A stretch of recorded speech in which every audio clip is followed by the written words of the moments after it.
Hi, this is Mr. Shumway. This video clip is the third review of everything we've learned so far. It doesn't include everything, but it should help you remember some of the concepts of exponential, linear, and so forth.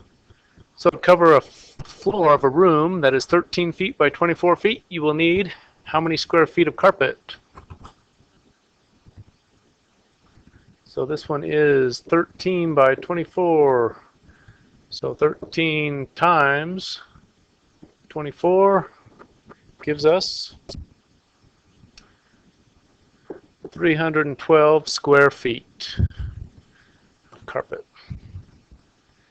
You want to paint a room that's 20 feet by 30 feet. The ceiling is 8 feet high. One can of paint can cover 300 square feet. You will paint the walls and the ceiling. Your calculations call for how many cans of paint. Enter three significant figures, like 4.26, for example.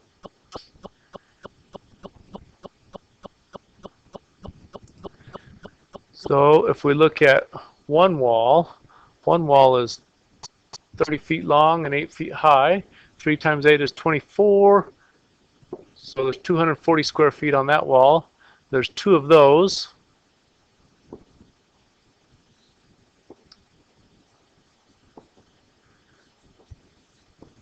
(480 square feet).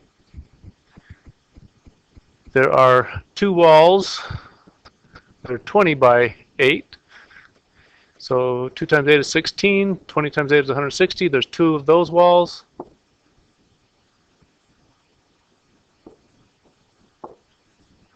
And then we need to paint the ceiling. It sits on those walls. So it has two sides at 30, two sides at 20. 20 times 30 is 600. So if I add up these, well, 600 and 400 is 1,000, so there's 1,080. And if I add 1,080 and 320, that gives me 1,400 square feet that I have to cover. Each can covers 300 square feet. 14 divided by 3 equals 4.6 cans. 4.666. So if I'm going to round that to,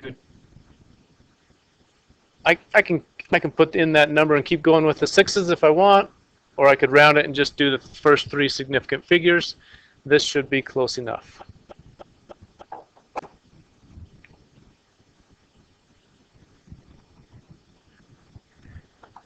Each person eats about 2/5 of an apple, and I invite 20 people over. I will need how many apples? 2/5 times 20. 20 divided by 5 is 4, times 2 is 8. If a ram can travel 8 miles on 4 gallons of water, how many, well, he gets how many miles per gallon? 8 miles for 4 gallons, 2 miles per gallon. The range of the graph of this function is from what to 13? Well, the range is the y-axis, and we're going from 7 to 13. So starting at 7, going to 13, the integers, or the, well, it continues, anything in between that. The y-intercept of a line that's parallel to y equals negative 2x plus 6, and through the point negative 4 comma 3. Well, so we know y equals negative 2x plus 6, and y is a 3, and x is a negative 4. Negative 2 times negative 4 is 8. Oh, sorry, we're looking for one that's parallel. So we don't know the y-intercept. We just know that it is parallel. So we know it has the same slope. It could have a different y-intercept, so we'll call that some letter. B is a common letter for the y-intercept. Solving for B.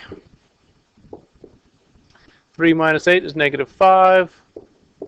The y-intercept is negative 5. So the equation, well, negative 5 would be the answer. So the equation would be negative 2x. I could say plus negative 5 or just minus 5.